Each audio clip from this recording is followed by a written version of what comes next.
حضرت علی، حضرت عباس، فضل بن عباس، حضرت ابو بکر، حضرت عمران ایام بیماری میں زیادہ تر آپ کی خدمت میں حاضر رہے۔ 5 یا 6 دینار آپ کے پاس تھے جو حضرت عائشہ کی تحویل میں رکھ دیے گئے تھے۔ آپ نے ان کو صدقہ کر دینے کا حکم دیا تاکہ کوئی چیز دنیا میں نہ چھوڑی جائے۔ حضرت علی کو آپ نے وصیت فرمائی کہ نماز اور متعلقین سے غافل نہ رہنا۔ حضرت ابو بکر صدیق نے آپ صلی اللہ علیہ وسلم کے ایام علالت میں 13 نمازیں پڑھائیں۔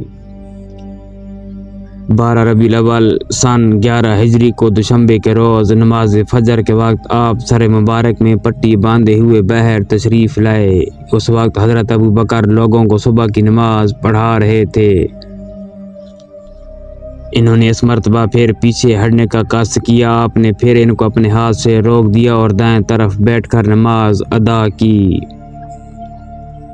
بعد نماز آپ نے لوگوں کو کچھ وعظ فرمایا۔ جب آپ اپنی تقریر ختم کر چکے تو حضرت ابو بکر نے کہا، ہم دیکھتے ہیں کہ اللہ تعالیٰ کے فضل سے آپ آج خوش و خرم معلوم ہوتے ہیں۔ اس کے بعد آپ اپنے مکان میں تشریف لے گئے اور حضرت عائشہ کی گود میں سر رکھ کر لیٹ گئے۔ حضرت ابو بکر مطمئن ہو کر اور حضرت کو آج بہت افاقہ کی حالت میں دیکھ کر اپنے اہل و عیال کے پاس اپنے مکان میں چلے گئے۔ اسی اثناء میں عبد الرحمن بن ابی بکر ایک تر مسواک ہاتھ میں لیے ہوئے حاضر ہوئے۔ آپ نے اس کی طرف غور سے دیکھا تو حضرت عائشہ سمجھ گئیں کہ آپ مسواک چاہتے ہیں۔ پس انہوں نے بھائی کے ہاتھ سے مسواک لے کر اپنے دانتوں سے خوب نرم کر کے رسول صلی اللہ علیہ وآلہ وسلم کو دی۔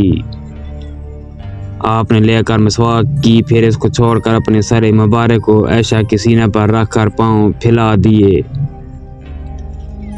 اس کے بعد آپ کے پاس ایک پیالہ پانی سے بھرا ہوا رکھا تھا۔ اپنا دست مبارک اس سے تر فرما کر چہرہ مبارک پر پھیرتے اور فرماتے تھے، اے اللہ سکرات موت میں میری مدد فرما۔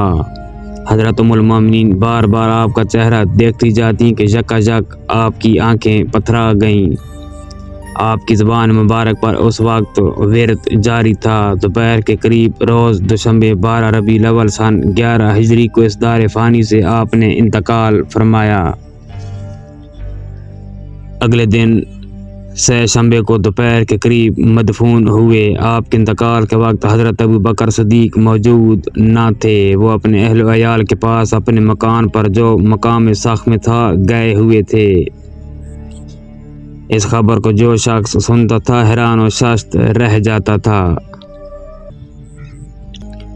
صحیح بخاری و مسلم شریف میں سیدہ عائشہ صدیقہ سے مروی ہے کہ آپ کے وصال سے کچھ دیر قبل جب دن چڑھا تو نبی نے اپنی پیاری بیٹی سیدہ فاطمہ زہرا کو بلایا اور ان کے کان میں سرگوشی فرمائی تو وہ رونے لگیں، اور جلد ہی بعد پھر ان کے کان میں کچھ کہا تو وہ ہنسنے لگیں۔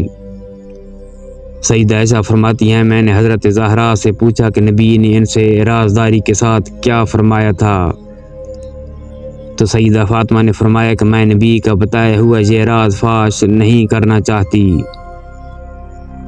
اس طرح وقتی طور پر یہ بات آ گئی ہوگی۔ پھر رحلت مصطفیٰ کے بعد میں نے سیدہ فاطمہ سے دوبارہ پوچھا کہ نبی کی ان سے سرگوشیوں میں کیا راز تھا کہ پہلے آپ روئیں اور پھر ہنسیں، تو انہوں نے فرمایا، جب نبی نے فرمایا کہ اسی تکلیف کے دوران میری روح قبض کر لی جائے گی تو میں رو دی، اور جب دوسری مرتبہ فرمایا کہ میں اہل بیت میں سے سب سے پہلے آپ سے جا ملوں گی تو میں ہنسنے لگی۔